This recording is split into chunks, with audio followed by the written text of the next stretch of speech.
and most importantly, your relationship and life strategist. I'm here to help you navigate your relationships so that you can experience life in a more loving and fulfilling way. So, welcome to today's talk about 5 ways to improve your family relationships. I get a lot of questions from clients about how to heal family relationships because so often the people that are closest to us are the ones that we feel hurt by the most. And that is so frustrating because we are often raised with a lot of ideas that family is who you stick with no matter what, that blood is thicker than anything, and that we really need to value family over any other relationship. But that's hard to do when the people that we are um, trying to love sometimes reject us, criticize us, judge us, and don't seem to value what we bring to the table. So I'm going to talk to you about 5 specific things that you can do to improve those relationships. But I want you to know that this channel is really a channel for learning how to change ourselves or yourself first. And so all the tips and hints that I'm going to give you about how to improve your relationships is going to be about personal development and growing myself so that I can add something that I can add something to the relationship that is going to help it heal instead of waiting to ask for something from somebody else to help it heal. So we have a comment in the chat box on YouTube from Dagmar. She says that in Germany they say that the people who love you will hurt you the most, and we say that here in America too, that we love the ones that we hurt the most. So that must be a global statement. So wherever you are watching this video, thank you for joining, and let's dig in. So the first thing that I want to recommend for healing your family relationships are accepting that you have no control over your loved ones. This is probably the hardest step, and it's not one that is going to come overnight. It's a process typically. Every now and then we have those huge breakthrough aha moments when we have a powerful and moving experience, but most of the time we need to practice acceptance. And that means recognizing that even when we perceive that we can control somebody else's behavior, we can't. So we may find ourselves analyzing what he or she is doing, let's say a mother, brother, child, sibling, analyzing their behavior to see where we may have an opportunity to make suggestions or create an opportunity for connection. But really, we're trying to leverage somebody else's behavior, and that comes across as controlling and as judgmental and as not accepting. So think about a time that you felt rejected or even just perceived rejection. How did that feel, and how likely were you to move closer to that relationship or to that person? So what I'm showing you here in accepting that we can't control other people is really helping you understand how not to reject your loved ones and your family members so that they'll want to move closer to you. So notice specifically when you're analyzing somebody else that that's a red flag for not being in acceptance or trying to control. So anytime you notice analyzing, I want you to practice redirecting your thoughts to something positive or loving, focusing yourself on letting go and maybe on something you're grateful for inside of your relationship. Even if you have to go very far back to find some gratitude, that's okay. But practice, practice, practice redirecting your thoughts and noticing if your motive is to try to change or control someone else. I want you to choose to believe that you can heal even if your family members aren't participating. That's okay. You can heal anyways, and I want to empower you to know beyond a shadow of a doubt that that is true. And I'm here to truly lead you on. So the second thing that I want you to consider that you can do to improve your family relationships is to let go of the need to have validation from your loved ones. No matter who we are, whether we're adult children or we're parents or we're siblings, we tend to want love and acceptance from our family members. We tend to look for their approval. The best gift you can give yourself is to learn how to validate and approve of your own intuition and your own choices and to not look for it, especially from family members. We have old long-standing habits that we do with our family members, those habits are typically in place longer than with any other relationship in our life. So really keep in mind that it can take a lot of practice to change habits within our family relationships. And one of those can be approval seeking.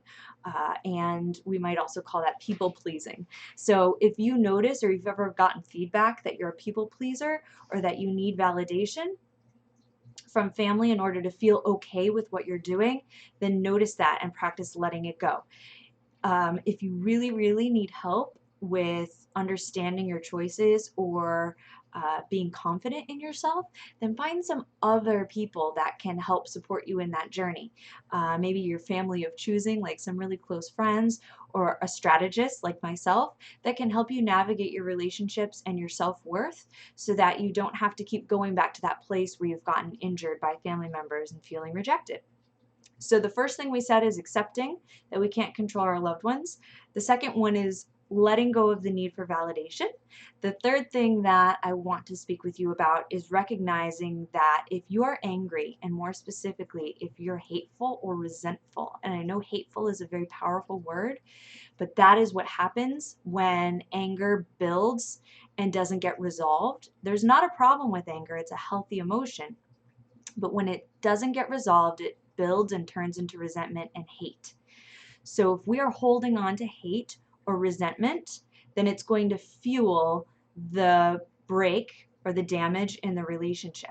And only you can control whether or not you release that anger.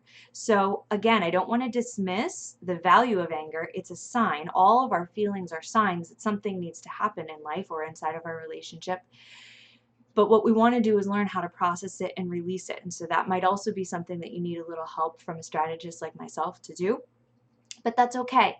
I tell a story about anger and resentment that I held on to for a long time in the blog post that I wrote about this topic. For a long time, I held on to a letter that was very, very hurtful. And I used it to remind myself that I wasn't crazy and that somebody really had hurt me. And so it took me realizing that holding on to that letter and keeping it was perpetuating the anger and the resentment. And once I made that connection that I didn't want to stay in this damaged relationship and I wanted to feel love and connection, then I could let go of the letter and I didn't need its existence to prove to me that I was hurt. What I was doing was I was creating suffering and not just pain. The letter was painful, but by holding on to it, I was creating suffering, revisiting it, and keeping the hate and the anger alive. So release your anger and notice the cues and the things from your life that might be causing that anger to linger. So we've talked about accepting that you cannot control others, releasing the need for validation from family members, recognizing that anger and resentment is going to prolong your hurt. And now we're going to talk about how you make decisions inside of your relationships. It's really important when you're engaging with someone that you love that you respond instead of react. And what I mean by that is if you feel triggered or if you feel hurt or angry when you are talking to a family member or you receive a message from them, then it's really important to take a cooling off period. It may be moments, it may be hours, it may be days, but mindfully respond to the event instead of making a snap judgment response. Because when we feel hurt, rejected, angry, what happens is there's this part of our brain called the amygdala and it gets hijacked. I often talk about the amygdala hijack. I don't remember where I got that from, but when our amygdala gets hijacked, we're no longer thinking with our rational or logical brain. We're thinking with our lizard brain, meaning our deep-rooted, like dinosaur brain. And so we want to take some time and space to pause and find a response that can come from love. And that doesn't always mean that I'm going to respond because I'm feeling particularly loving towards the person who hurt me or rejected me. But when I find a loving response, it's being loving to myself first. And if I say something hateful or hurtful to someone else, then it may feel immediately good because I will release my aggression on someone else, but ultimately I will feel ashamed, and then it will be harder to connect because shame, it always creates a disconnection between myself first and the person that I love. So we really want to be conscious to respond from a place of love, even if it's just self-love, hopefully self-love and love for the other, but maybe our love for the other needs to build or rebuild.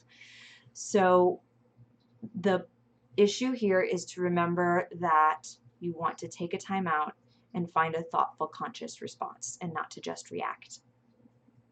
The last thing that I am suggesting in 5 ways to improve family relationships is to be the change you want to see.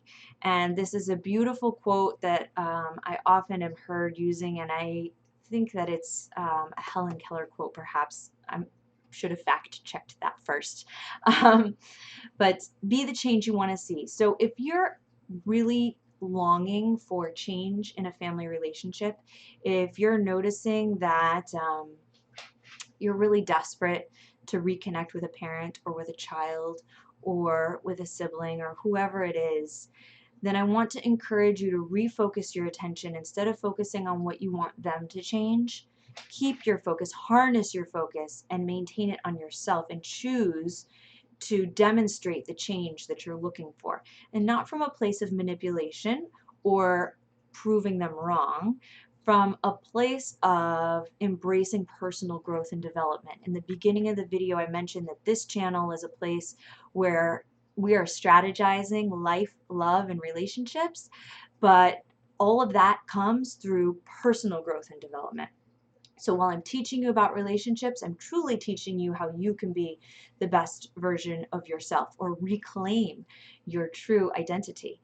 So the final suggestion here in 5 ways to improve your family relationships is to be the change you want to see.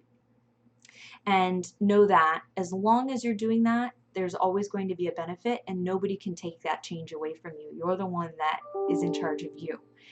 So we have covered all 5 suggestions about how to improve your family relationships. And I want to just check in the chat box and see if we've gotten any questions. I see a lot of really lovely comments from the chat about how YouTube Live is going, and so that's awesome. I'm really excited to be here on YouTube Live, and I know some of you may be watching the video after the fact, and that's okay. If you're joining us live, thank you so much. I'm really grateful for your energy and your support. I have a question in the chat box that says, at what point would you recommend therapy for a family? And when does it go from normal family friction to a major problem? I would recommend family therapy at the point where you know that you're able to let go of the outcome, and when some of the family members that would be involved are really interested in working with you. So a lot of times when there's high family conflict, that's not always the best time for family therapy, even though that may be the time that we want it the most. That may be the time to let that amygdala hijack, to let it calm down a little bit, let the family relationship breathe, and let that friction um, dissipate a little bit, and revisit it after you've been able to kind of release the need to control the outcome. Um, Anytime you're going into therapy, especially with a loved one, whether it's marriage counseling, couples counseling, family therapy, group therapy, whatever it is, you're going to get the most out of the experience when you're going in open-minded, open-hearted, and willing to listen to what the family member or loved one is going to say, and not just listen to defend, but listen to really learn. A lot of times with family relationships, especially, and marriages that have gone on for like 10 or 20 years, like longer lasting marriages, because we have those old habits, we tend to think we know everything about our partner because we've been around them so long, or about our parent or about our child because we gave birth to them.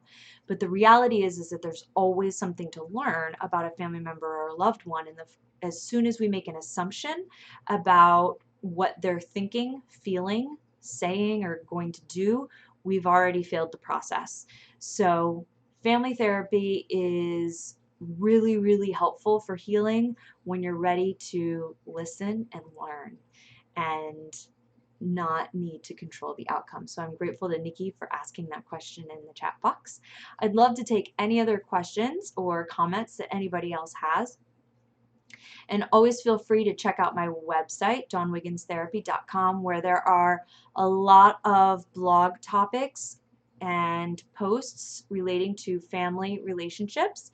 And of course, on my YouTube channel, there are a lot of videos about relationships. When I talk about relationships, I'm not just talking about romantic relationships. I'm talking about anybody that we encounter in life. They could be business partners, friends. They could be our family. They could be a romantic relationship. I'm speaking about strategizing how to create healthy relationships in every arena in your life. So be sure to check out my YouTube channel, to subscribe so you can get all of the updates and you can get notifications when I'm going to be live. I'll be live on Mondays at 1 o'clock Eastern Standard Time.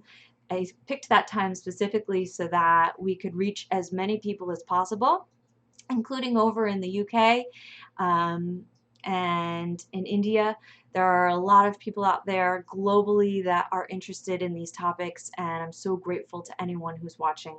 So be sure to check back when we're going to be live on Mondays, and make sure to hit the thumbs up if this video was helpful to you. And again, I'm so grateful for you being here, and know that without your interest and your thirst or your hunger for knowledge, that I wouldn't be here to teach you. So being vulnerable to ask questions and to make comments, that is going to only make a positive change in the world. So when you work on yourself and you embrace vulnerability and growth, and you say, hey, therapy isn't just about people who are mentally ill. Therapy is about people that want to learn about how to reclaim their true selves, how to reclaim their relationships in their life. So please always feel free to jump in, leave comments and feedback, and hit the thumbs up if it's been helpful. If you would like to connect with me directly, and you check out my website, Dawn Wiggins Therapy, or even in the YouTube video, I offer a free consult. So it's on the house, a 30-minute consult where we can get to know each other a little bit and decide if I'm the strategist for you. And don't worry, if you don't live where I live, that's completely okay. We have HIPAA compliant software that allows us to do online sessions, and they can be incredibly powerful. I have a beautiful strategist that I work with that helps me to really live my fullest potential. And she and I have been working together for over a year, and we just met in person for the first time yesterday, and that's Dagmar Gattel, a beautiful, beautiful soul that loves and supports me with everything that I attempt to do. So know that you can really do a lot of great work whether you live where I live or I live where you live or not. So no matter where you are around the globe, please don't hesitate to reach out.